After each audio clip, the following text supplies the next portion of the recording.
कहानी की शुरुआत एक पहाड़ी खेत से शुरू होती है। यहाँ 3 लोग काम कर रहे थे। इनमें से एक का नाम मैसी था, जबकि दूसरों का नाम सोफी और लीजा था। लीजा एक विधवा लेडी थी और सोफी उसकी बेटी थी। मैसी लीजा के पड़ोस में ही रहता था, इसलिए वो कई बार लीजा की मदद करने आ जाता था। वैसे लीजा और मैसी का चक्कर चल रहा था और ये बात सोफी भी जानती थी। मैसी को खाना खिलाने के बाद आज भी लीजा अपने घर की तरफ बढ़ने लगी। उसे घर के दूसरे काम भी करने थे, इसलिए वो अपने घर चली गई थी। उसके जाने के बाद सोफी मैसी के साथ छेड़छाड़ करने लगी। वो मैसी को गर्म करना चाहती थी ताकि वो उसकी गुफा में धमाके कर सके। उसकी कई कोशिशों के बाद मैसी गर्म हो जाता है, लेकिन फिर कुछ सोचकर रुक जाता है। मैसी की उम्र 50 के आसपास थी, जबकि सोफी की उम्र 20 के आसपास थी। मैसी उसके साथ करना नहीं चाहता था क्योंकि दोनों की उम्र में काफी फर्क था। थोड़ी देर बाद सोफी अपने घर आती है। लीजा खेती के साथ साथ सिलाई का काम भी करती थी। वो सोफी को फ्रेश होने को कहती है ताकि उसके बाद दोनों माँ बेटी मिलकर खाना खा सके। खाना खाने के बाद दोनों माँ बेटी एक ही बिस्तर पर सो जाती है। अगली सुबह बारिश हो रही थी। लीजा घर में बैठकर सिलाई कर रही थी, जबकि सोफी उसके पास बैठी थी। काम करते करते लीजा सोफी से कहती है कि जब बारिश होती है तब प्यार करने का बेहद मजा आता है। लीजा की बात सुनते ही सोफी जल्दी जल्दी मैसी के घर आती है। मैसी उससे पूछता है कि क्या तुम अपनी माँ को बताकर आई हो। सोफी बताती है कि मैं उसे बाथरूम का बहाना बनाकर यहाँ आई हूँ। उसकी बात सुनते ही मैसी उसे जाने को कहता है। सोफी चाहती थी कि मैसी उसकी गुफा में धमाके करे, लेकिन जब मैसी उसकी तरफ ध्यान नहीं देता तो वो चुपचाप वहाँ से चली जाती है। अगले दिन तीनों खेत में काम कर रहे थे। सोफी का ध्यान काम में नहीं था। उसे उदास देखकर लीजा उसके पास आती है। वो उससे पूछती है कि तुम्हें क्या हुआ है। सोफी उससे झूठ बोलती है कि मेरा काम में मन नहीं लग रहा, जिसे सुनकर लीजा उसे काम करने के लिए समझाने लगती है। थोड़ी देर बाद सोफी घास संभाल रही थी और मैसी उसकी मदद कर रहा था। सोफी जानबूझकर उसे अपनी टांगे दिखाती है, जिन्हें देखकर मैसी गर्म हो जाता है। उधर लीजा घर के काम कर रही थी, जबकि दूसरी तरफ मैसी सोफी का बदन सहला रहा था। इससे पहले कि वो कुछ कर पाता, वो वहीं रुक जाता है और वहाँ से जाने लगता है। सोफी उसके पीछे पीछे आती है। वो मैसी से शादी करना चाहती थी, लेकिन मैसी किसी से शादी नहीं करना चाहता था। कुछ देर बाद सोफी एक घर में आती है और ये घर नोआ नाम के लड़के का था। सोफी नोआ की माँ के पास आई थी ताकि उसे लीजा की सिलाई का सामान बेच सके। लीजा सिलाई का जो भी सामान तैयार करती थी वो नोआ की माँ को बेच दिया जाता था। नोआ का पूरा ध्यान सोफी की तरफ था, लेकिन सोफी उसकी तरफ देखती तक नहीं और सामान बेचकर चली जाती है। अगले दिन तीनों फिर से खेत में काम कर रहे थे। लीजा ने अपना काम पूरा कर दिया था, जिसके बाद वो घर के काम करने चली जाती है। उसके जाते ही सोफी मैसी को गर्म करने लगी। इस बार मैसी इतना गर्म हो जाता है कि वो सोफी की गुफा में धमाके करने लगता है। अब इन दोनों का चक्कर शुरू हो गया था। दिन में मैसी को जब भी मौका मिलता तो वो सोफी की गुफा में धमाके करता और रात को लीजा की गुफा में धमाके करता। मैसी का तो नसीब ही खुल गया था, क्योंकि वो साला दोनों माँ बेटी का पानी निकालने लग गया था। ऐसे ही एक दिन लीजा के घर नॉर्मन नाम का बंदा आता है, जिसकी उम्र 60 के आसपास की थी। नॉर्मन की पहली पत्नी कई साल पहले मर गई थी। वो अब लीजा से शादी करना चाहता।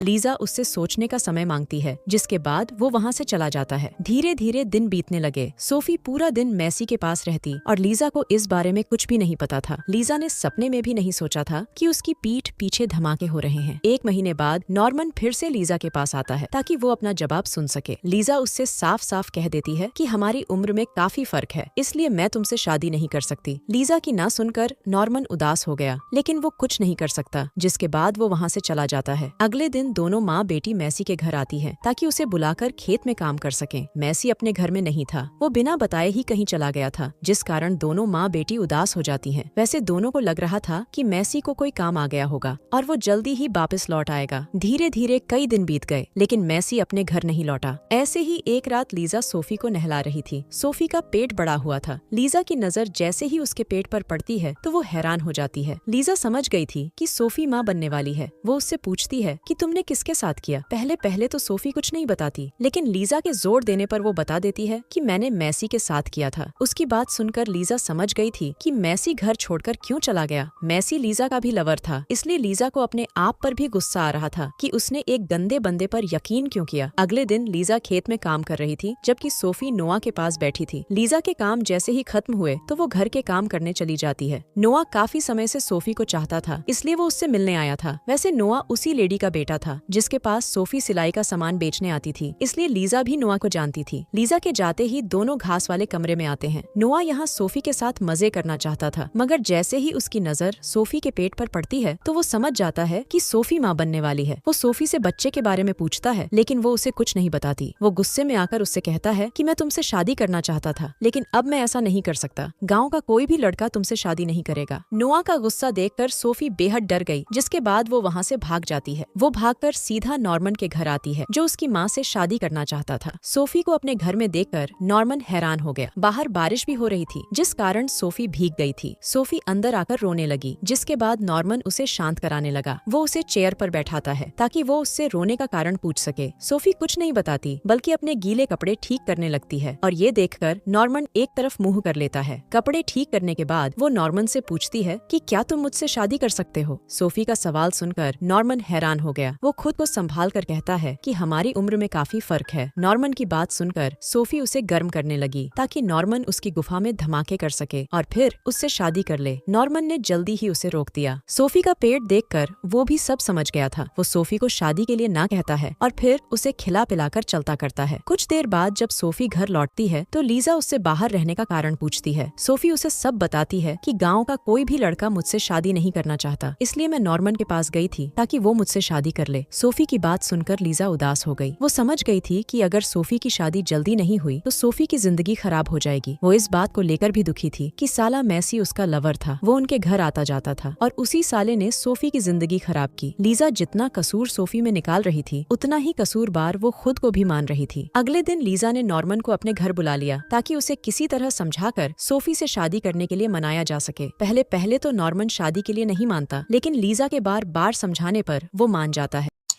कुछ दिनों बाद नॉर्मन और सोफी की शादी होने लगी। लीजा इन दोनों की शादी से बेहद खुश थी। शादी पूरी होने के बाद वो दोनों को घर तक भी छोड़ने आती है। रात होते ही नॉर्मन ने सोफी का पानी निकाल दिया, जिसके बाद सोफी सोने की तैयारी करने लगी। नॉर्मन उससे वादा करता है कि वो उसका और उसके होने वाले बच्चे का पूरा ध्यान रखेगा। देखते ही देखते दोनों एक अच्छे पति पत्नी की तरह रहने लगे। दोनों की उम्र में भले ही काफी फर्क था, लेकिन फिर भी नॉर्मन सोफी को खुश रखने की पूरी कोशिश कर रहा था। कुछ महीनों बाद सोफी एक बच्चे को जन्म देती है और नॉर्मन सोफी का पूरा ख्याल रखता है। इसके साथ साथ वो बच्चे को बाप का प्यार भी देता है और उसके साथ हंसता खेलता भी है। नॉर्मन का प्यार देखकर सोफी भी हैरान हो गई। उसे उम्मीद नहीं थी कि नॉर्मन उसके बच्चे को इतना प्यार करेगा। नॉर्मन जिस तरह से बच्चे को प्यार कर रहा था, उस चीज ने सोफी का दिल जीत लिया था। लीजा को भी पता चल गया था कि नॉर्मन सोफी और उसके बच्चे का पूरा ख्याल रखता है। कहानी के आखिर में लीजा अपने घर में थी और उसने अब मरने का फैसला कर लिया था। उसकी एक गलती से सोफी की जिंदगी खराब होते होते बची। अगर नॉर्मन शादी के लिए नहीं मानता तो सोफी की जिंदगी बर्बाद हो गई थी। लीजा को इस बात का बेहद पछतावा था कि उसने मैसी जैसे धोखेबाज पर यकीन किया। सोफी की जिंदगी ठीक चलने लगी थी, इसलिए लीजा पछतावे में आकर खुद को जलाकर मार लेती है। इसी के साथ इस कहानी का यही अंत हो जाता है। हमारी वीडियो देखने के लिए बहुत बहुत धन्यवाद। अगर आप ऐसी ही वीडियोस के दीवाने हैं तो प्लीज मेरे चैनल को जरूर सब्सक्राइब करें। मिलते हैं अगली वीडियो में, तब तक के लिए नमस्कार।